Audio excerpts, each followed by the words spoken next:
7월 23일 며칠 전이죠. 중국 현지 언론은 중국 IT 그룹 화웨이가 회사가 인공지능 AI 그다음 물리화학 컴퓨터 분야에 두각을 나타내는 천재적인 지니어스한 그러한 최고의 인재를 뽑는다고 광고를 냈다고 전했습니다.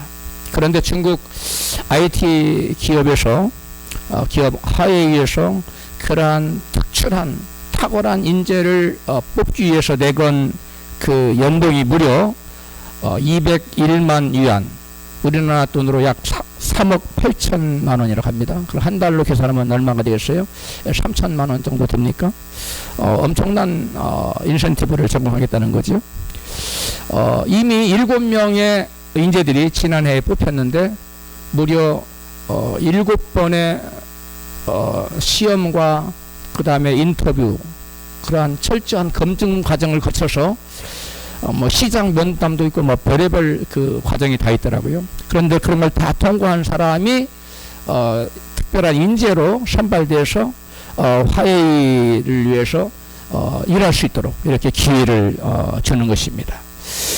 화웨이뿐만 아니라 세계적인 기업, 제가 지금 불러주는 순서가 세계 기업 자산가치 순서를 말하고 있는 건데요. 애플, 마이크로소프트, 그 다음 엔비디아, 구글, 아마존, 그 다음에 쭉 지나서 이제 한국은 24위에 랭크되는데 삼성전자, 이런 세계적인 기업들도 뛰어난 인력을 유치하려고 아주 여러 가지 방법을 강구하고 있습니다.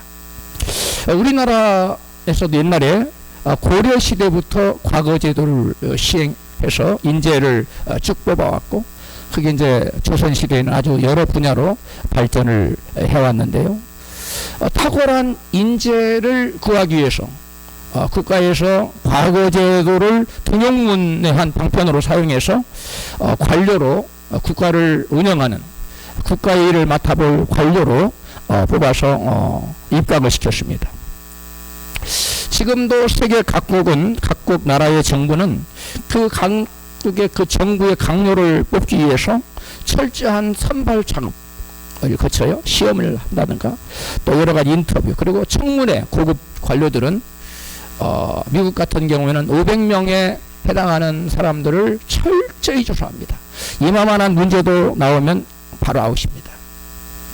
철저한 청문회를 거치고요. 그래서 국가의 공무원으로 이렇게 채용을 합니다. 국가를 위해서 일할 수 있는 인재를 뽑아서 그들에게 국가를 위해 선신할 수 있는, 봉사할 수 있는 기회를 주는 것입니다. 우리 하나님께서도 하늘나라를 위해서 일할 수 있는 인재를 찾고 계십니다. 그래서 인재를 찾기 위해서 하나님은 온 땅을 두루두루 살피시고 또 이렇게 마음도 살피시고 모든 행사도 살피신다고 말씀하고 있어요. 에레미야 17장 10절입니다. 시작. 나 여호와는 심장을 살피며 폐부를 시험하고 그 행위와 그 행실대로 보응하나니. 우리의 심장, 허트, 우리 마음 중심이죠. 중심을 하나님은 살펴보세요. 폐부, 우리의 마인드, 우리의 생각을 하나님은 시험해 보세요. 그리고 그 행위와 또 그 행실대로 어떻게 행한다 하나님은 각기 보응을 하시고 상을 주시고 적절한 일을 맡기시겠다는 거예요. 시편 33편 13절 같이. 여호와께서 하늘에서 감찰하사 모든 일성을 보심이며 저희 모든 행사를 감찰하시는도다. 하나님께서 이렇게 하감해 보시는 모든 일생을, 온 땅의 모든 일생의 그 마음 중심을 살피시고 또 그 행하는 모든 크고 작은 일들을 하나님은 그냥 대충 보는 것이 아니라 눈여겨 보고 계시는 거예요. 하나님께서 쓰실 인재를 찾아서 하나님께서는 두루두루 감찰하시고 살피신 다음에 그에게 사명을 감당할 수 있는 능력까지도 덧입혀 주신다. 역대하 16장 9절 시작. 여호와의 눈은 온 땅을 두루 감찰하사 전심으로 자기에게 향하는 자를 위하여 능력을 베푸시나니. 할렐루야. 아무에게나 하나님 능력 주는 게 아니에요. 두루두루 감찰하셔서 아하, 이제는 좀 쓸만하겠다. 이제는 이런 일을 좀 맡겨도 되겠는데? 그래서 그 능력을 맡길 만한, 그 일을 맡길 만한 능력을 부어주시는 거예요. 조그만한 일을 맡길 자에게는 조그만한 능력만 줘도 되겠죠? 이 엄청난 큰 일을 맡길 사람에게는 능력을 조금 줘서는 안 되겠지요? 엄청난 능력을 주는 거예요. 여러분, 하나님께 크게 인정받고 큰 능력을 받아서 크게 쓰임받기를 축복합니다. 그런 심정으로 제가 설교 준비를 했어요. 할렐루야. 그렇다면 하나님께서 쓰시고자 어떤 사람을 찾으실까요? 가장 먼저 하나님께서는 충성된 사람을 찾아내시는 것을 본문이 증거하고 있어요. 우리 본문 사도행전 13장 21절 시작. 그 후에 저희가 왕을 구하거늘 하나님이 베냐민 지파 사람 기스의 아들 사울을 40년간 죽였다가 빼하시고 다윗을 왕으로 세우시고 증거하여 가라사대 내가 이새의 아들 다윗을 만나니 내 마음에 합한 사람이라 내 뜻을 다 이루게 하리라. 아멘. 우리가 개혁 성경을 읽었는데요. 또 개혁 개정도 똑같아요. 여기 보니까 내가 다윗을 만나니 이새의 아들 다윗을 만나니라고 되어 있어요.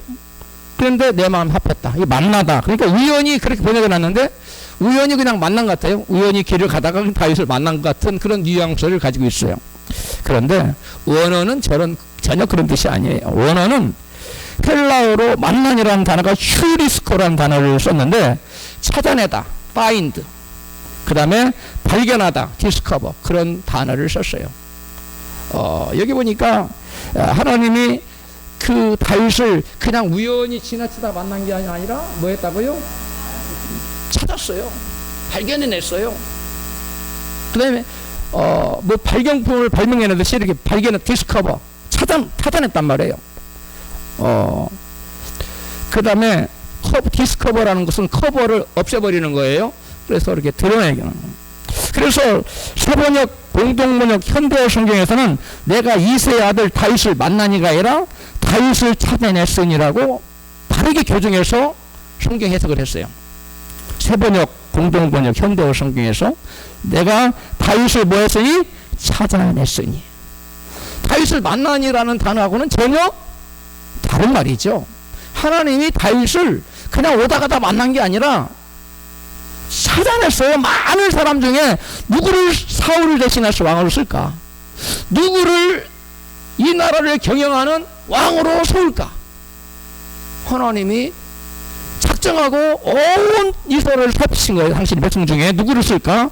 그런데 누가 다윗 하나님의 여호와 하나님의 눈에 들어왔다고? 다윗이 딱 들어오는 클로즈업 딱 됩니다.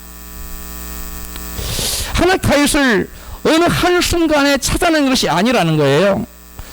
그래서 영어 성경 NIV 뉴 킹 제임스 버전 ASV 현대 그 영어 표준 성경이 ASV 이런 거의 모든 영어 성경을 쭉 살펴봤더니 I have found David 이렇게 돼 있어요. 이게 무슨 말이냐면 그냥 found가 아니에요. 그냥 발견했다가 아니에요.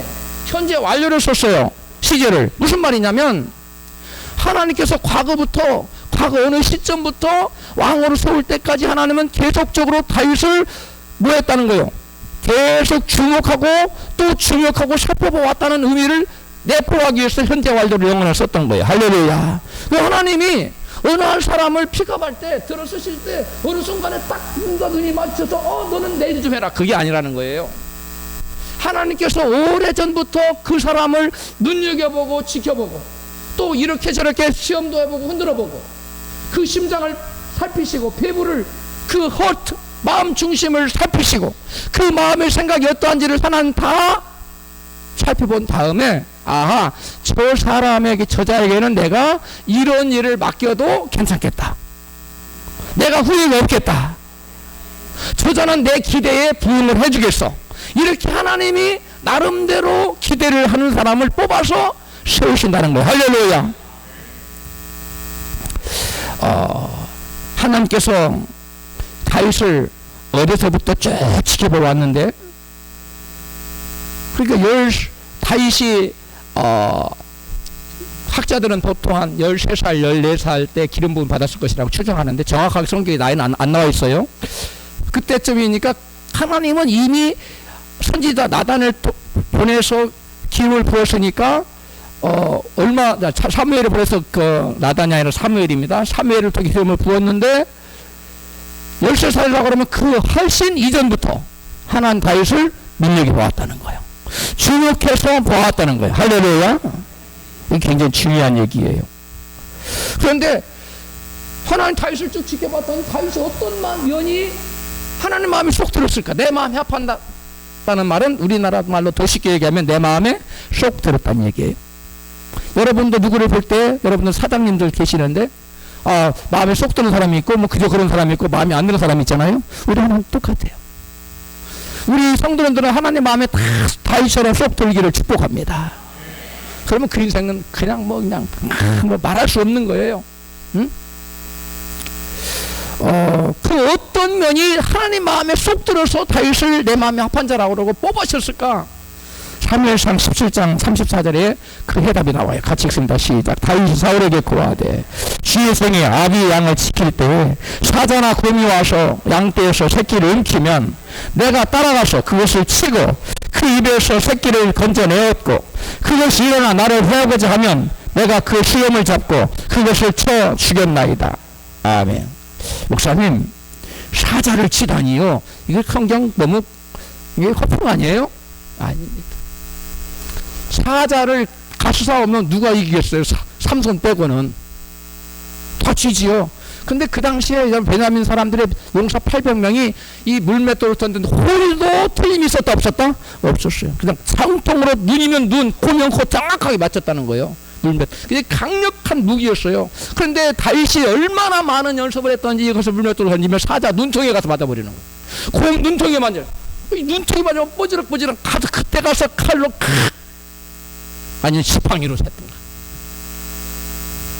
그때 움켜간 새끼 양을 잡아왔다는 거예요.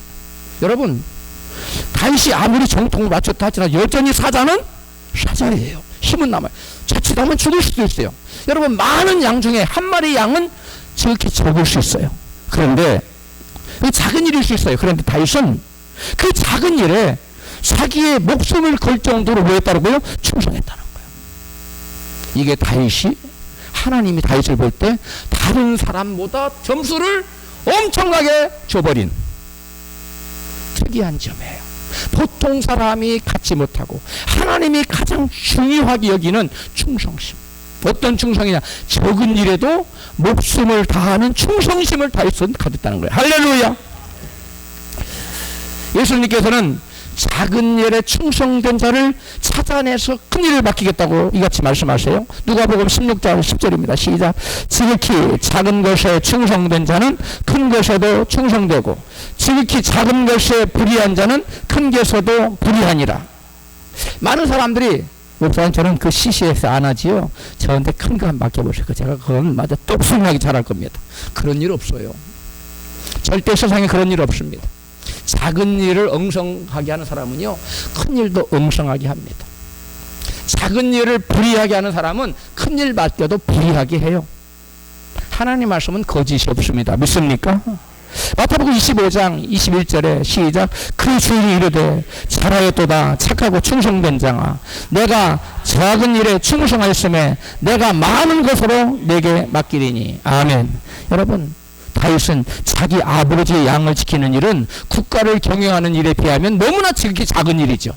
그런데 그 작은 일에 충성했더니 목숨을 걸 정도로 충성했더니 하나님 눈에 들었던 거예요. 그 세상에 많고 많은 사람 중에 자기 일도 아니고 자기 아버지 일인데 저렇게 목숨을 걸어? 하나님이 저자는 내가 내 일을 맡기면 나의 백성을 저자한테 맡기면 틀림없겠구나. 우리 하나님 마음에 확실히 들은 줄로 믿습니다. 여러분, 한 마리 양을 위해서 목숨을 건다. 이거 쉬운 얘기 아니에요. 그 많은 양 중에 표시도 안 나, 한 마리는. 근데 그 한 마리를 위해서 가서 목숨을 걸고 사자와 곰하고 싸운다. 이거 상상하기 힘든 얘기예요. 그런데 다윗은 그랬다는 거예요. 오늘날도 저와 여러분이 다윗 같은 심정으로 우리에게 맡겨진 일을 감당한다면 우리 하나님은 그 자가 걸음더미에 있어도 그 자를 높은 방백의 자리에 올려주실 줄로 믿습니다. 많은 사람들이 작은 일이라고 우습게 여기고 안 하거나 또 해도 적당히 하거나 그런 걸 볼 수 있어요. 하나님은 그런 태도를 보시고 점수를 매기고 계신다는 거예요. 내가 저 자를 어디에다 써야 될까? 우리 하나님은 저와 여러분을 전부 다 불러냈습니다. 왜 불러냈느냐? 쓰시려고. 뭘 하는데? 하나님 나라를 세우는데. 천국의 큰 주제는 뭐냐면 하나님 나라예요. 성경의 대주제가 뭐라고요? 하나님 나라. 이스라엘을 통해서 가나안을 정복한 그곳이 하나님 나라를 세우라는 거예요. 세상에 교회를 세우고 교회 일꾼들, 교회에 소속된 우리 처치 멤버들, 하나님의 자녀들을 부른 것도 하나님 나라를 이 세상에 세우라는 거예요. 할렐루야. 근데 그 하나님 나라 세우는데 아무나 쓰시는 게 아니에요. 충성된 자를 부르신 줄로 믿습니다. 하나님께서는 하나님 주시는 사명 감당을 위해서 기꺼이 목숨을 거는 사람을 쓰시려고 찾아내셔요. 사도행전 21장 13절입니다. 시작. 바울이 대답하되 나는 주 예수의 이름을 위하여 결박받을 뿐 아니라 예루살렘에서 죽을 것도 각오하였노라 하니. 지금 바울이 예루살렘 올라가려고 하니까 막 예언 은사 받은 사람들이 환상을 봤어요. 바울을 막 잡아다가 결박을 하고 막 가두고 이런 걸 보니까 올라가지 말라고, 절대 큰 화를 당할 거라고. 나에게는 그것이 문제가 아닙니다. 결박당하는 것이 문제가 아니라 주 예수 이름을 위하여 주님께 내게 주신 사명 감당을 위해서 결박은 물론이고 무엇까지도, 목숨까지도 내가 내놓을 각오가 돼 있다고 하고 기꺼이 올라갑니다. 할렐루야. 이게 바로 바울의 충성심이에요. 하나님께서 바울을 그래서 들어 쓰신 겁니다. 할렐루야. 하나님께서 쓰시고자 찾으시는 사람은 바로 이러한 주님의 이름을 위하여, 주님의 나라를 위하여 자기의 목숨을 걸고 충성하는 그러한 사람인 것입니다. 저와 여러분이 지금 현재 아무리 형편이 어렵고 문제가 많고 그게 문제가 아니라 내가 주님을 향하여 주님의 나라와 주님의 이름을 위하여 얼마만큼 충성할 수 있느냐, 이것이 관건이에요. 할렐루야. 그 충성하는 마음을 가지고 충성하기로 작정하는 그날부터 하나님은 이겨보시고 그 형편과 처지를 완전히 바꾸시고 새로운 인생으로 주님께서 조성하실 줄로 믿습니다. 미국의 강철왕 카네기, 록펠러 다음에 역대 2대 부자, 두 번째 부자예요. 미국에. 지금도 그 순위는 안 깨지고 있어요. 이 카네기가 회사에서 어떤 일을 하는데 땅 파는 작업을 위해서 외부에서 일용직 일꾼들을 수십 명을 불러서 일을 시켰다고 그래요. 근데 이제 거기에 이제 십장이 있어요. 감독관이 일을 시키는. 십장이 있을 때는 막 전부 다 열심히 막 일을 합니다. 근데 십장이 화장실을 가거나 어디를 가면 전부 다 담배 피우고 들고 잡담하고 안 해. 그리고 십장이 또 자기 무슨 일을 보면 다 놀아. 그런데 유독 그들과 다른 한 젊은이가 있었어요. 한 청년이. 그 청년은 십장 감독관이 보건 안 보건 상관없이 땅을 열심히 파는 거예요. 그 모습이 카네기 회장의 눈에 들어왔습니다. 카네기 회장이 좀 특이하네. 계속 주목해봤어요. 온종일 나중에 옥상까지 올라가서 사무실에서 창문으로 그 일하는 현장을 지켜봤다는 거예요. 그 계속 똑같았어요. 그래서 카네기 회장이 그를 일용직 일꾼에서 그 회사 정규직 일원으로 픽업했어요. 정규직 사원으로 채용을 했어요. 그래서 그에게 일을 맡겼는데 무슨 일을 맡겼느냐? 엘리베이터 운행하는 직원. 엘리베이터 올라갔다 내려갔다. 우리나라도 내가 처음에 한국에 오니까 엘리베이터를 운행해 줄 사람이 있더라고요. 병원에 가니까. 지금도 있습니까? 지금은 없어졌죠. 이렇게 타라 그러고 내리라 그러고 신기하다 그랬는데 옛날에 미국에 그게 있었어요. 그 일을 맡겼어요. 그런데 그때부터 회사가 달라지기 시작. 눈에 띄게 달라졌어요. 회사가 이렇게 깨끗해. 층마다 복도마다 반질반질하는 거야. 사람이 없을 때는 걸대로 쓸고 걸대로는 좀 딱지요. 빗자루 쓸고 걸대다가 막 층마다 루비가 막 깨끗한 거. 사람들이 웅성웅성 회사가 갑자기 잦아졌어. 사람들이 카네기라는 사람이, 카네기가 아니라 누구예요? 그 한 젊은이가 왔는데 그 엘리베이터 하는 거래. 그 사람이 바로 찰스 수아베라는 청년이야. 그래서 그를 그 외근에 두면 안 되겠다. 사무실 내근직으로 들여. 그 사무실 일을 맡겼어. 그랬더니 오후 5시가 되면 미국 회사는 4시 반부터 짐을 다 챙겨놓고 5시 땡 하면은 탁 뚱타같이 나가는 미국 회사입니다. 그건 그 어느 회사도 예외가 아니에요. 단 30분이라도 일을 하면 10분이라도 돈을 더 줘야 돼요. 근데 이 친구는 사실 수업인 친구는 퇴근 안 하는 거예요. 그래서 회장이 물어봤어요. 왜 퇴근 안? 5시 퇴근시켜 모릅니까? 압니다. 근데 왜 퇴근 안 했어요? 혹시 회장님이 일하다가 누구 좀 도움이 필요한 일선이 필요하면 도와드리려고 남았습니다. 그리고 남은 시간에 각 사람 책상을 다 정리정돈해주고 의자를 맞추고 청소를 이런 일을 하는 거예요. 그렇게 회장 마음에 쏙 들겠어요? 안 들겠어요? 여러분이 사장이랑 그 회장 사원이 마음에 들겠어요? 안 들겠어요? 근데 승진을 거듭했어요. 나중에 카네기 회장이 강철한 회장이 회사를 물려날 때 옥스퍼드 출신, 하버드 출신, 뭐 예일 출신, 뭐 지라슨 같은 그 회사 이사들을 후임으로 막 될 거라고 막 추측 기사를 써냈어요. 그런데 딱 뚜껑을 열어보니까 누구냐면 무식한 배움이 없는 찰스 슈왑이 후계자로 딱 등장한 거예요. 할렐루야. 그래서 지자들이 물어봤어요. 카네기 회장님, 도대체 이 사람이 어떤 사람이길래 이 사람을 이렇게 썼습니까? 이 사람은 나보다 회사를 더 사랑하고 나보다 회사에 대해 더 충성스러운 사람입니다. 회사에 대해서 뭐하다고 더 충성스러운. 그는 나보다 회사를 2배로 더 키울 겁니다. 그런데 실제로 찰스 슈왑이 재임 기간에 퇴임할 때까지 그 회사를 2배로 성장시켰어요. 충성심이 이렇게 무서운 겁니다. 이게 이 찰스 슈왑이라는 청년이 미국 비즈니스계에 지금까지도 흘러내려오는 대단한 전설적인 인물입니다. 예수님께서는 하나님께서는 전심으로 하나님을 예배하는 자를 찾으신다고 말씀하세요. 요한복음 4장 23절에 시작. 아버지께 참으로 예배하는 자들은 신령과 진정으로 예배할 때가 오나니 곧 이때라. 아버지께서 이렇게 자기에게 예배하는 자들을 찾으시느니라. 아멘. 하나님이 왜 찾으시나? 하나님 나라의 일을 맡기시려고. 하나님은 자기를 예배하는데 어떻게 예배하는 자? 신령과 진정으로. 신령이라는 거 아까 허트 나왔지요? 마음 중심을 다해 드리는 게 신령이에요. 성령으로가 아닙니다. 마음 중심을 다해 예배하는 자. 그리고 인트루스 말씀에 따라서 성경 말씀이 지시하는 방법대로 예배하는 자. 내 마음대로 예배하는 게 아니에요. 그런 자들 하나님이 찾고 계신다는 거예요. 할렐루야. 하나님께서 신령과 진정으로 예배하는 자들을 찾으신 이유는 하나님을 지으신 이유가 바로 예배를 통해서 뭘 받으시기 위해서? 영광을 받으시고. 이사야 43장 7절 시작. 무릇 내 이름으로 일컫는 자 곧 내가 내 영광을 위하여 창조한 자를 오게 하라. 그들을 내가 지었고 만들었느니라. 이 백성은 내가 나를 위하여 지었나니 나의 찬송을 부르게 하려 함이니라. 21절 말씀이에요. 여기 보니까 이사야 43장 7절에서는 하나님의 영광을 위하여 이스라엘 백성을 지었다고 했고, 그 다음에 나의 뭘 부르게 하려고? 찬송. 이 찬송이 뭐예요?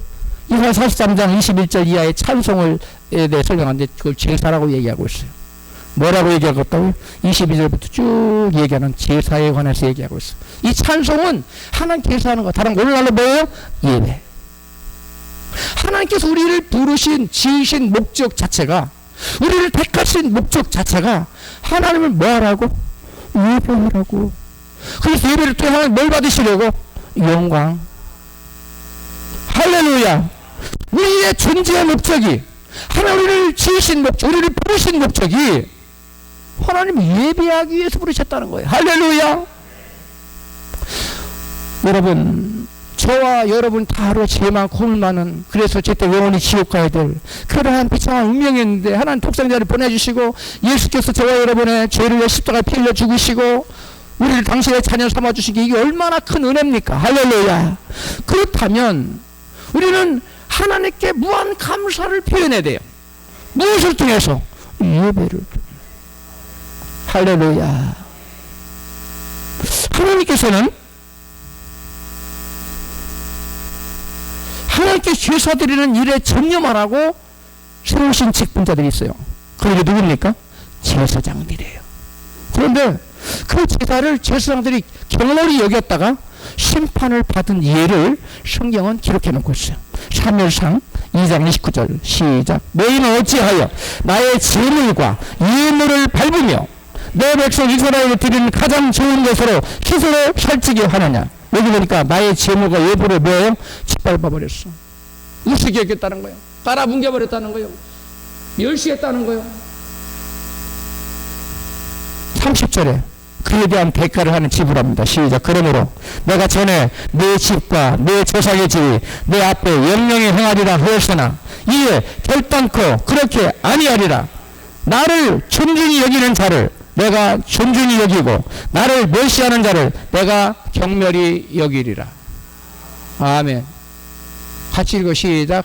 나를 존중히 여기는 자를 내가 존중히 여기고 나를 멸시하는 자를 내가 경멸히 여기리라. 아멘. 여러분, 오늘날 우리 예수 믿는 사람들은 너나 없이 모두가 다 하나님을 예배하라고 부름받은 왕같은 제사장들입니다. 할렐루야. 베드로전서 2장 9절에 말씀하고 있어요. 우리는 왕같은 제사장들의 예배하라고 부름받은 제사장들이에요. 우리는 예배를 통해서 하나님을 만날 수 있고 예배를 통해서 하나님의 은혜와 복을 받을 수 있고 예배를 통해서 하나님께 영광을 돌릴 수가 있습니다. 마음을 다해서 신령과 진정으로 하나님을 예배하는 자를 하나님은 그것은 하나님을 예배하는 존중히 여기는 것이고 예배를 적당히 드리는 것은 예배를 경홀히 여기는 것은 하나님을 멸시하는 것입니다. 하나님 제가 언제 하나님 멸시했어요? 당신의 예배 태도를 보면 당신이 하나님을 존중히 여기는지 당신이 하나님을 우습게 여기는지 그건 단번에 보입니다. 하나님은 그렇게 말씀하세요. 할렐루야. 여러분 이 예배가 우리 일생에서 우리가 할 일 중에 예배보다 중요한 일은 없습니다. 그보다 중요한 건 없어요. 가장 중요한 우리를 지으신 목적이 예배를 통해 영광 받으시게 우리를 구원하신 것이 예배를 위해서요. 하나님께서 안식일을 지키라고 출애굽기 20장에서는 하나님께 너희를 지으셨으므로 제7일에 안식일을 지키라고 명한다고 말하고 있어요. 하나님의 무엇 되심을 나를 창조하셨기 때문에 하나님의 창조주의심을 인정하는 것으로 안식일에 제사를 드려 예배를 드리는 거예요. 할렐루야. 그런데 또 하나의 목적이 있어요. 신명기 5장에 가서는 내가 너희를 애굽의 손에서 모아냈으므로 구원해냈으므로 내가 너희들에게 안식일을 지켜라 하느라. 안식일은 뭐 하는 날이에요? 제사들은 예배드리는 날이에요.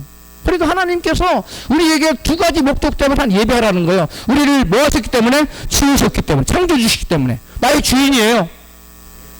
우리가 예배를 드린다는 건 하나님을 나의 뭘로 인정하는 거예요?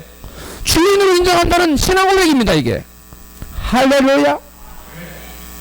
여러분 하나님이 우리를 지으신 창조주이심을 믿으시면 크게 아멘 하십시다. 하나님이 우리를 우리 죄에서 구원한 구원주이심을 믿으시면 아멘 하십시다. 그것을 신앙을 고백하는 것이 예배 행위예요. 그래서 주일을 내가 저버렸다. 나물 따러 가고 조개 캐러 가고 상에 금 캐러 가고 가버렸다. 그 하나님을 나의 창조주를 인정하지 않는다는 거예요. 하나님을 나의 구원자로 인정하지 않는다는 거예요. 행위로 그 증명하는 거예요. 하나님을 저와 여러분의 창조주로 나의 구원자로 인정하십시다. 할렐루야. 예배는 하나님을 향한 경외와 존중과 사랑의 표현이에요. 뭐라고요? 경외와 존중과 사랑의 표현이에요. 그리고 하나님의 나의 주되심을 인정하는 믿음의 표현이고 나를 구원하신 그 은혜에 감사하는 감사의 표현이에요. 할렐루야. 예배는 이런 많은 의미들이 함축되어 있습니다. 예배는 바로 그래서 성경은 예배를 잘 드리는 자에게 하나님 구원의 손길을 베푸시겠다고 말씀하세요. 시편 50편 23절 시작. 감사로 제사를 드리는 자가 나를 영화롭게 하나니 그 행위를 옳게 하는 자에게 내가 하나님의 구원을 보이리라. 죽어서 구원도 있지만 이 세상에서 구원을 말하는 거예요. 우리가 살아가면서 하나님의 도움이 필요할 때가 얼마나 많아요. 우리가 살아가면서 하나님의 구원의 손길이 필요할 때가 얼마나 많습니까? 그런데 누구에게 하나님께서 우리에게 구원의 손길을 내미시겠다고요? 감사로, 감사함으로 제사드리는 거. 그러니까 예배를 통해서 감사를 표현하는 자, 그런 자에게는 그걸 옳은 행위로 보시고, 그가 도움이 필요할 때, 그에게 구원의 손길이 필요할 때 하나님께서 구원의 손길을 내미시겠다고 약속하고 계세요. 할렐루야. 여러분, 영화 불의 전차라고 혹시 보셨습니까? 그 영화 불의 전차의 실제 주인공이 에릭 리들이에요. 그 에릭 리들은 제4회 올림픽, 프랑스 올림픽 때에 영국의 100m 단거리 선수였는데 아주 절대 유력, 모든 세계의 기자들이 100m는 에릭 리들이 이번에 또 차지한다. 왜? 그 기록이 2등하고 너무 차이가 났기 때문에 당연 금메달감이었어요.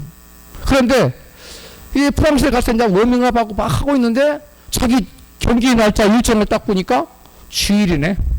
100m 뛰어야 될 날이 언제라고요? 주일날. 그 보통 사람 같으면 뭐 새벽기도 갔다 가고 하나님 주님 아시죠? 내가 오늘 새벽기도 가서 경기 뛸게요. 그렇게 안 했어요.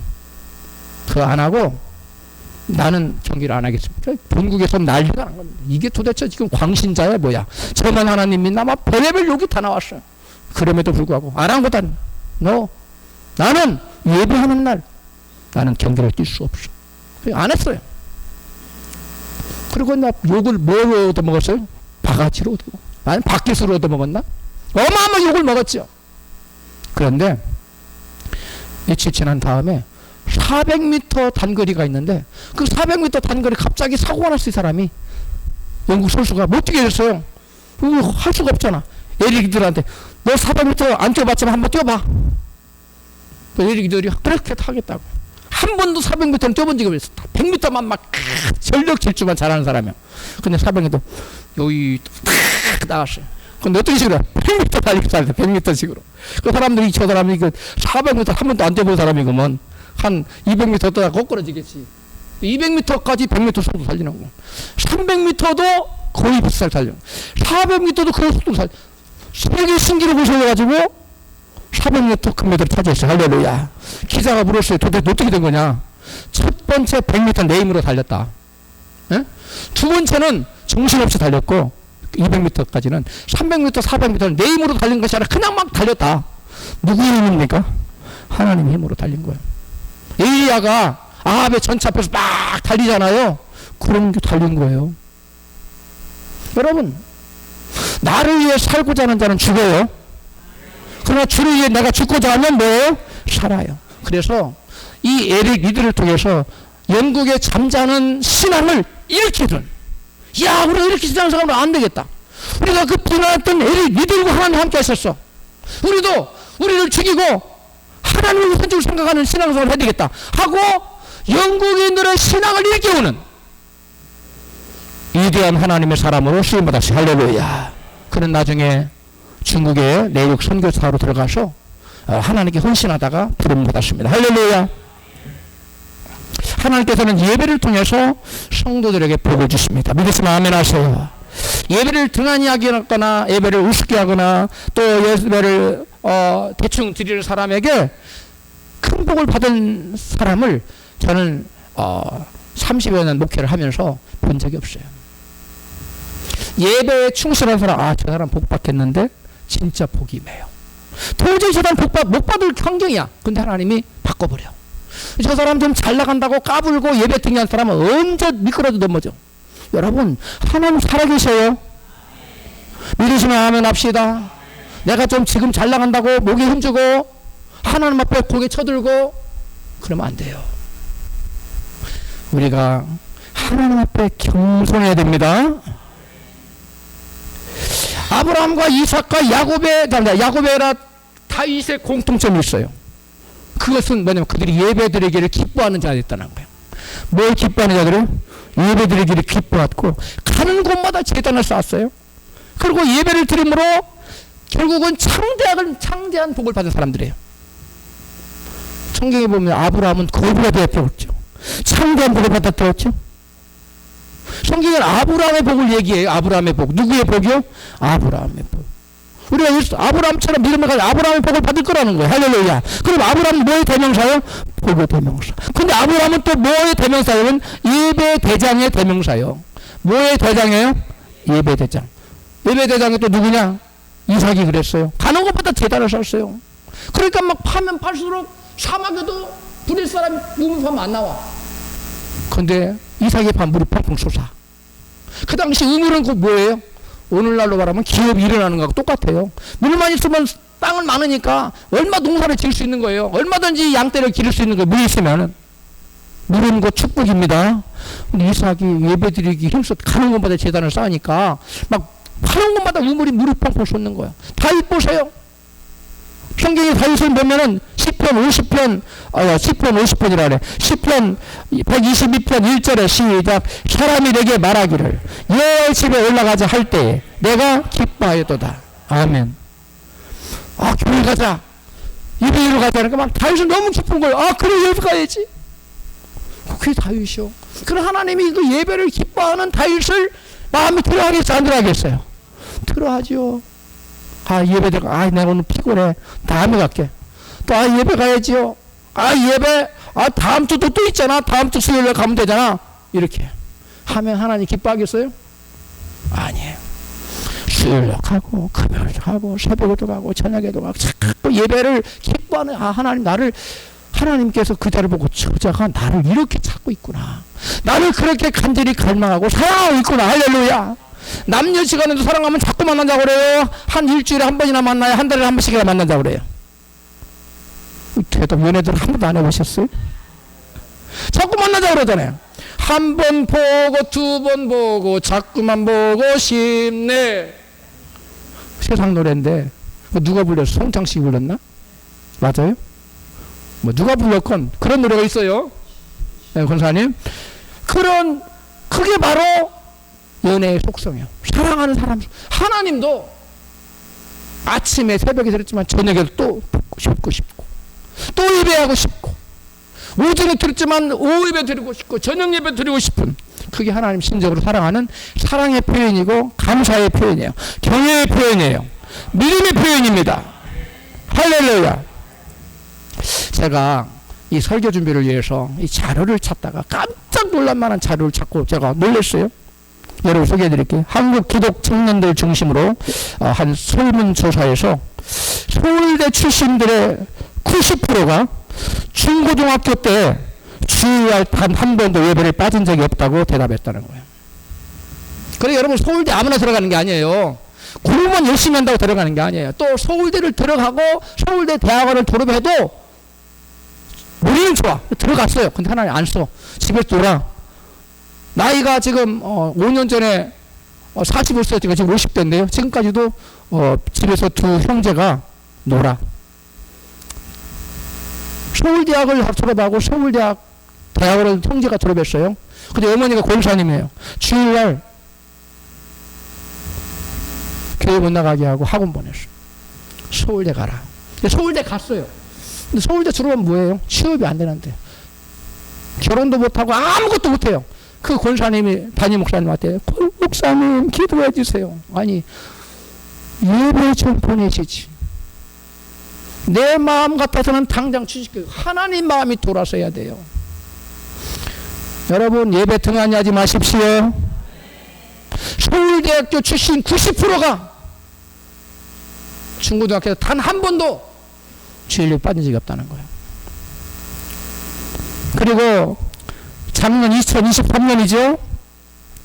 어느 교회 담임 목사님 그에다가 교회를 못 찾았는데 어느 교회 담임 목사님 간증해요. 우리 교회 고등학교 3학년들이 주일 일부 예배 드리고 또 남아서 주일학교 교사로 헌신하고 그 다음에 또 남아서 찬양대로 섬기는 학생들 모두 대학에 합격했는데 카이스트대 서울대보다 좀 더 좋더라지. 카이스트대 그 다음에 연세대 중앙대 경희대에 다 들어갔다고. 우리가 생각하면 주일날 아껴서 막 공부를 열심히 하면 될 것 같죠? 아닙니다. 공부 잘 열심히 한다고 되는 게 아니에요. 하나님 도와주셔야 됩니다. 만사가 주님 손에 달렸습니다. 여러분 저는 이 목사님의 간증을 믿어요. 왜냐? 저는 실제로 제 친구를 봤거든요. 저 고등학교 경동고등학교 제가 다녔는데, 경동고등학교 1학년 같은 반에 내 옆에, 이렇게 같은 책상 아니고 옆줄 바로 옆에 신영택이라는 친구가 있었어요. 공부를 잘하긴 했어요. 그런데 그 친구가 연세대 상대를 시험 봐서 떨어졌어요. 그러니까 뭐 해야 되죠, 이제? 재수해야죠. 재수를 하는데, 연세대 상대 떨어질 때는 그때 고3 때 뭐 했느냐, 이 친구가. 주일날만 같이 예배 드렸다. 주일날만. 수요예배도 안 나가고, 금요일도 안 나가고. 새벽배는 물론 안 나가고. 근데 이 친구가 결단했어요. 내가 하나님께 올인하자. 그리고 시험은 하나님께 맡기자. 내 친구 간증 제가 직접 들은 거예요. 새벽 예배를 나가, 새벽 예배. 단 하루도 빠지지 않고 시험 보는 그날까지, 그 이후도 물론이지만 새벽 예배를 나갔어. 이제 그 다음에 재수를 했으니까, 재수해서 자기가 떨어진 학교 합격하면 굉장히 성공한 겁니다. 그래서 이 친구는 한 단계 높였어요. 서울대 경제학과를 지원했어. 합격했을까요? 떨어졌을까요? 합격 안 했으면 제가 뭐하러 말해요? 합격했으니까 얘기하는 거지. 합격해가지고, 응? 제가 그 친구 집에 자주 갔었는데, 성적표를 보내주는 거예요. 서울대학 경제학교 성적표. 어쩌다가 B가 있고 C예요. 야, 너 성적 이게 뭐야? 내가 막 뭐라 했더니, 야, 이거 그래도 잘 받은 거다? 그러는 거예요. 그쵸? 굉장히 순한 친구인데, 야, 이거 그래도 굉장히 제법 받은 거야. CD가 많아. 그 친구가 그 당시에는 굉장히 좋은 회사, 유공이었는데, 유공에 특채로 들어갔어. 제가 지금 소식이 끊겼는데, 지금 그 교회 장로일 겁니다. 여러분, 하나님은 공짜가 없어요. 많은 사람들이 예배를 등한하면서 뭔가를 이루려고 막 동분서주해요. 막 아침부터 밤늦게까지 막 땀 흘려 이래요. 그런다고 되는 게 아니에요. 사람을 감나기도 하시고 부하기도 하시는 이가 누구예요? 하나님. 죽이기도 하시고 살리기도 하시고, 진토에서 거름무더기에서 형편없는 사람을 방백의 자리에 올리기도 하시고, 위에 있는 자를 왕에 있는 자를 끌어내리기도 하시고. 이게 누가 하시는 일이라고요? 우리 하나님이 하시는 일이에요. 여러분, 품앗이라고 알죠? 품앗이. 나보다 일을 잘하는 사람은 품앗이를 해야 이익이에요. 일을 천편없이 못하는 사람하고 품앗이를 해야 이익이에요. 잘하는 사람. 우리 하나님 일을 얼마나 일을 잘하셔요. 저와 여러분은 지혜로운 사람은 하나님의 일을 내가 하는 거예요. 대신 내 일은 누가 하도록? 우리 하나님이 하시도록. 그게 여러분 예배 헌신하는 거예요. 할렐루야. 하나님께서는 절대 공짜가 없어요. 반드시 헌신한 만큼 보상해 준다는 사실을 믿으시면 크게 아멘 하십시다. 마지막으로 하나님께 쓰시기에 편한 사람은 자기를, 하나님께서 찾으시는 사람은 쓰시기에 편한 사람이에요. 어떤 사람이 쓰시기에 편하느냐? 자기를 부인하는 사람이에요. 뭐 하는 사람이에요? 자기를. 하나님 어떤 사람을 좋아하실까요? 우리 하나님은 강한 사람을 싫어하세요. 성경 도치 흐르는 사상인데요, 우리 하나님은 강한 사람을 싫어해요. 그리고 약한 사람을 좋아하세요. 단지 우리 하나님은 강한 사람을 싫어하실 뿐만 아니라, 강한 사람은 그가 꺾여질 때까지 아예 안 쓰셔. 쳐다보지도 않아. 여러분 중에 강하신, 나는 좀 강해, 그런 분이 있다면 꺾여져야 됩니다. 할렐루야. 바울은 너무 강한 사람이었어요? 약한 사람이었어요? 강한 사람, 의지가 강하고 그런 사람이었어요. 하나님께서 그를 쓰시고 싶은데 쓸 수가 없는 거예요. 그래서 그를 약한 사람 만들기 위해서 몸에 사단의 사자, 가시를 딱 주잖아요. 그게 질병이에요. 그 이유를 하나님 이같이 말씀하세요. 고린도후서 12장 9절 시작. 내게 이르시기를 내 은혜가 내게 족하도다. 이는 내 능력이 약한 데서 온전해짐이라 하신지라. 이러므로 도리어 크게 기뻐함으로 나의 여러 약한 것들에 대하여 자랑하리니 이는 그리스도의 능력으로 내게 머물게 하려 함이니라. 그러므로 내가 그리스도를 위하여 약한 것들과 능력과 궁핍과 핍박과 곤란을 기뻐하노니 이는 내가 약할 그때에 곧 강함이니라. 아멘. 여러분, 내가 약할 그때 왜 강해요? 내가 약할 때 하나 나를 쓰시거든. 내가 약할 때 하나 나의 손을 붙잡으시거든요. 그래서 강해지는 거예요. 할렐루야. 바울이 강할 때는 하나님 뜻이고 아버지 뜻이고 뭐 그런 상관없었어요. 자기 뜻대로 다 했어요. 그래서 하나님께서는 바울 안에서 그를 통해서 역사할 수가, 일할 수가 없었습니다. 하나님께서는 바울이 약한 사람을 하나님 바울이 약한 사람이 될 때까지, 그래서 그가 쓰시기에 편한 사람이 될 때까지 그를 사단의 가시를 주어서 질병으로 고통받게. 그래서 약한 사람, 부들부들한 사람, 유한 사람, 자기가 죽은 사람, 쓰시기에 편한 사람, 언제 불러도 예 부르셨습니까? 이런 사람, 그런 사람으로 바울을 만드셨어요. 할렐루야. 여러분, 그래서 바울이 꺾여서, 바울을 꺾기 위해 성경에 보면 바울이 엄청난 시련이 당하고 하나님께 우리 사도들을 그 미말에 두셨는데 마치 죽이기로 작정한 사람 같이 죽었다. 이런 우리로 하여금 나 자신을 의지하지 않고 누구를 의지하게 하려고? 하나님만 의지하게 하려고. 즉 약한 사람 만들려고 그랬다는 거예요. 여러분, 누군가가 여러분 아이고 굉장히 강하시네요 그러면 그 칭찬이 아니에요. 약한 사람 되십시오. 등을 가서 팍 쳐도 그 한 대 쳤어요. 그냥 약한 사람, 마치 힘이 없는 사람처럼. 이건 뭐야 이거? 그게 아니라 약한 사람 되십시오. 하나님 그런 사람 쓰세요. 모세가 40이 되었을 때 그는 자신만만했고 강한 자였어요. 자기 힘으로 자기 동족 이스라엘을 구원할 수 있다고 생각했어요. 그러자 하나님은 모세를 살인자가 되어서 쫓겨서 광야에 도망자가 되게 만들었어요. 40년간 광야에서 지냈습니다. 그는 40년의 광야 연단 후에 강한 자가 아니라 약한 자가 되었습니다. 그때 하나님께서 모세에게 같이 떨기나무에서 하나님 찾아오세요. 약한 자가 되었을 때 하나님 찾아오세요. 할렐루야. 하나님은 누구를 찾아오세요? 약한 자. 그래 하나님 무슨 말을 해도 들을 수 있는 약한 자, 자기 의지가 다 꺾여버린 자, 자기 사람이 죽은 자, 그런 사람이 되었을 때 찾아오시는 거예요. 할렐루야. 과연 모세가 어떤 사람이 되었을 때 하나님께서 가시떨기에 불이 탈 때 모세를 하나님께 찾아오셨을까? 본문, 또 다른 본문이죠. 출애굽기 4장 1절로 4절에 나타나 있어요. 같이 읽습니다. 시작. 그의 이르시되 내 손에 있는 것이 무엇이냐? 그가 가로되 지팡이니이다. 여호와께 가라사대 그것을 땅에 던지라.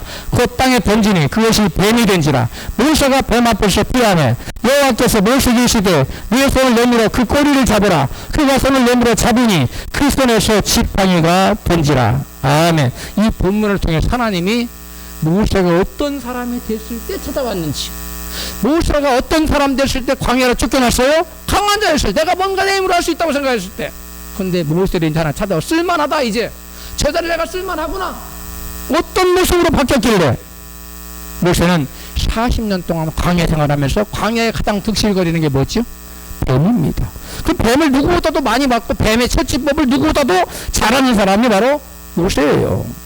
근데 여기 보니까 지팡이 던졌는데 지팡이가 뭐가 됐어요? 뱀이 됐으니까 모세가 뱀을 뭐 했다고 했어요?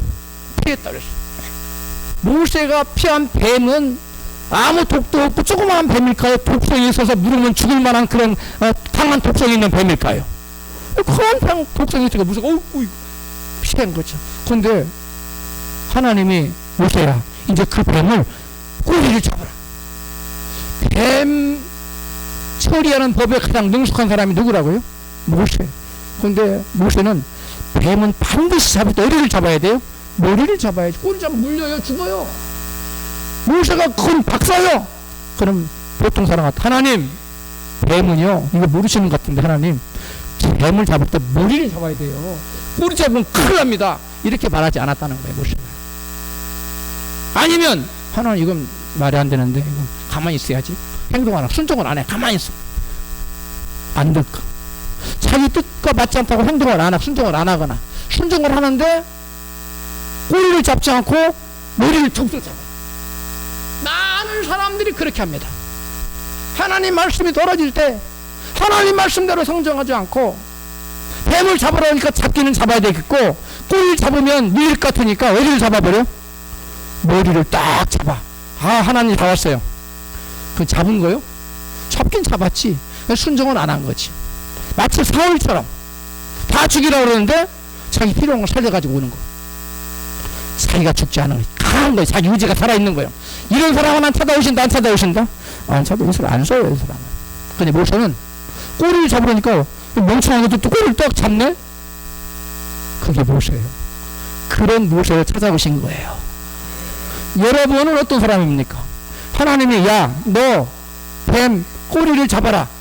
머리를 잡을 사람입니까? 여러분은 꼬리를 잡을 사람입니까? 아니면 아예 안 잡을 사람입니까? 어떤 사람이에요? 여러분 가슴을 넣고 여러분 진단해 보세요. 나는 내가 물리면 물려도 죽으면 죽어도 꼬리를 잡으라면 꼬리를 잡습니다. 그럼 하나님께서는 그에게 이제 형통대로만이 남아있어요. 아멘 하세요. 그렇게 순종하고 나가면 당장은 아니라도 하나님이 길을 여시고 또 여시고 또 여시고 할렐루야. 근데 자기 생각이 앞서서 머리를 잡거나 아예 안 잡아. 그럼 하나님 그 사람 통해서 역사할 수가 없어요. 할렐루야. 여러분, 우리는 하나님이 말씀이 명령이 내게 납득이 되지 않아도 순종할 때 하나님은 역사하십니다. 하나님은 그럴 때 길을 여십니다. 내가 부인할 때, 나를 부인하여야 할 때, 나를 내세워야 할 때라는 제목으로 김동호 목사님이 설교를 하셨던가 봐요. 그 설교문을 제가 읽다가 아주 그 감동을 받은 내용이 있어서 여러분에게 소개하고 좀 띄워주세요. 우리 같이 한번 봐요. 제가 그대로 여기에 여러분에게 소개합니다. 설교문에 나오는 내용 그대로예요. 청량리 같이 읽어요. 시작. 청량리 중앙교회의 교회 재정의 3분의 1을 혼자 감당하셨던 김익명 장로님은 아주 충성스러운 장로님이셨습니다. 제가 청년부 담당 전도사였을 때 교회에 건의하고 싶은 게 있어서 부장 장로님이신 김명익 장로님께 부탁을 드렸습니다. 장로님이 헌금을 많이 하니까 교회 방해에서 발언권이 쓸 거라 생각하고 그 장로님께 부탁을 드리면 잘 처리될 거라 기대하고 부탁한 것입니다. 그런데 장로님이 제 평생에 잊을 수 없는 교훈을 주는 대답을 하셨습니다. 전도사님, 제가 전도사님과 허물없고 가까이 사는 이야기인데 제가 헌금 많이 하잖아요. 그래서 저는 당회에 가서 말을 안 해요. 그래서 제가 김동호 목사님 전도사 시절에 장로님은 헌금 많이 하시는데 당회에 가서 왜 말씀을 안 하시나요? 물었습니다. 그랬더니 장로님이 대답하시길, 전도사님, 헌금을 많이 하든지 말을 많이 하든지 둘 중에 하나를 해야 합니다. 둘 다 많이 하면 못 써요. 뭐라고요? 제가 여러분에게 묻겠어요. 사랑하는 성도 여러분, 여러분은 교회에서 헌금을 많이 하는 사람 되고 싶으십니까? 아니면 말을 많이 하는 사람 되고 싶으십니까? 할렐루야. 둘 중에 하나만 택하세요. 그 장로님이라고 왜 자기 생각이 없었겠어요? 바보입니까 이분이? 재정에 그 교회 교인이 500명이 넘었답니다. 출석 인원이. 그러면 3분의 1이면 적어도 150명 이상이잖아요. 150명이 내야 될 헌금을 혼자 내고 있으니까 이게 하나의 물질 축복을 얼만큼 주신 거예요 이게? 보통 사람의 150배를 준 거죠. 그러면 이 사람도 그 경영 같은 거 노하우 있는 사람 아니에요. 지혜가 있는 사람 아니에요. 똑똑한 사람이란 얘기예요. 근데 당회에 가서 일절 얘기 안 한다는 거예요. 자기를 철저히 뭐 하는 거예요? 부인하는 거예요. 무엇을 위해서? 교회의 평화를 위해서, 교회의 발전을 위해서. 내 똑똑한 생각 막 내놓고 뭐 의장, 사회자 뭐 어쩌고 이렇게 안 했다는 거예요. 일절 자기를 죽였다는 거예요. 다른 사람 의견 들으면 아 그것도 좋네요. 또 누가 이거 아 그것도 한 좋은 방법이네요. 자기 의견을 말하지 않는 거예요. 장로님 돈 많이 내시니까 막 바로 무시잖아요. 하시지 안 하세요. 전도사님, 헌금 많이 하든가 말을 많이 하든가 둘 중에 하나만 해야 돼요. 둘 다 하면 뭐예요? 못 써요. 하나님 그 사람 못 쓴다는 거예요. 그 장로님이 그런 겸손한 태도를 가지고 있으니까 하나님 그를 사랑하셨어요. 하나님은 그에게 복을 주시는데 놀라운 복을 주셔요. 그리고 귀하게 사용하셨어요. 말을 많이 하기는 누구나 할 수 있지만 하고 싶은 말을 참는 것은 아무나 할 수 있는 일이 아니에요. 그것은 오직 자기를 부인하는 사람만이 할 수 있는 일이에요. 우리는 곧잘 말합니다. 말 많으면 뭐라고? 공산당이라. 말 많으면 뭐라고요? 공산당. 우리 그런 말 하잖아요. 말 많으면 뭐라고요? 공산당. 근데 하나님 공산당 싫어해요? 미워해요? 싫어해요. 그리고 공산당 대적해요. 그리고 공산당 다 망하잖아요. 여러분, 교회에서 어떤 하는 일, 이런 모든 일들을 보면, 다른 사람이 하는 일 보면, 다른 사람 추진하는 일 보면 내 마음 만들 수 있어요. 아, 이렇게 했으면 좋겠지. 저 사람 저렇게 하려고 그러지? 만들 수 있어요. 자기 마음에 안 맞아도 불평불만 하지 말고, 그때 빅마우스가 돼가지고 막 나팔 불지 말고, 입을 꾹 다물고, 이 장로님처럼 그런 사람을 하나님 기뻐하시고, 그런 사람을 눈을 기울이시고, 그런 사람을 찾아가셔서 들어서 세우실 줄로 믿습니다. 교회 일로 누군가에게 도움을 부탁하면 자기 입장을 먼저 고려하는 사람과 교회 입장을 먼저 고려하는 사람으로 딱 두 부류로 딱 나뉩니다. 잘 들으세요. 자기 입장을 먼저 고려하여, 회사 일이 아니에요. 지금 자기 일 때문에. 자기가 내가 한 일 끝나는 시간에 맞춰서 도와드리면 안 될까요? 이런 반응을 보이는 사람이 있어요. 반면에 제가 언제 도와드려야 될지, 지금 바쁠 텐데요. 아니요, 저는 상관없어요. 내가 교회의 그 시간에 맞출게요. 하는 사람이 있어요. 이 두 부류의 차이점이 별것 아닌 것 같아 보이죠? 그런데 이러한 태도를 우리 하나님 아주 중요하게 여기신다는 거예요. 하나님이 누군가에게 일을 시키실 때 자기 개인적인 스케줄을 우선시하는 사람과 하나님의 일을 우선시하는 사람 중에 하나님께서 누구를 더 쓰시기에 편하게 여기시겠어요? 그렇지요. 디모데후서 2장 3절입니다. 시작. 내가 그리스도 예수의 좋은 군사로 나와 함께 고난을 받을지니 군사로 다니는 자는 자기 생활에 얽매이는 자가 하나도 없나니 이는 군사로 모집한 자를 기쁘게 하려 함이라. 여러분, 자기를 부인하지 않고는 결코 자기 생활에 얽매이지 않을 수가 없어요. 자기를 부인하는 사람은 자기 생활에 얽매이지 않을 수가 있습니다. 여러분, 말씀을 정리합니다. 우리 하나님께서 쓰시고자 찾고 계시는 사람은 첫 번째, 충성스러운 사람이에요. 다 충성스러운 사람 되시기를 축복합니다. 두 번째 뭐예요? 전심으로 예배드리는 사람입니다. 세 번째, 하나님 쓰시기에 편한 사람, 자기를 부인한 사람이에요. 하나님 쓰시기에 편한 사람은 어떤 사람이냐? 겸손한 사람이에요. 모세처럼 강하지 않고 약한 사람입니다. 또 살아있는 사람이 아니라 죽은 사람이에요. 나는 없어요. 나는 없고 주가 살면, 아까 찬양했죠? 이런 사람 주님이 쓰시기 편한 거예요. 그냥 아무 찬양이나 막 하는 거 아니에요. 이 설교에 다 나오는 찬양을 우리가 하고 있어요. 우리 모두 하나님께 쓰시려고 찾으시는 그런 사람에게요, 일리하게 쓰임받을 수 있기를 주님의 이름으로 축원합니다.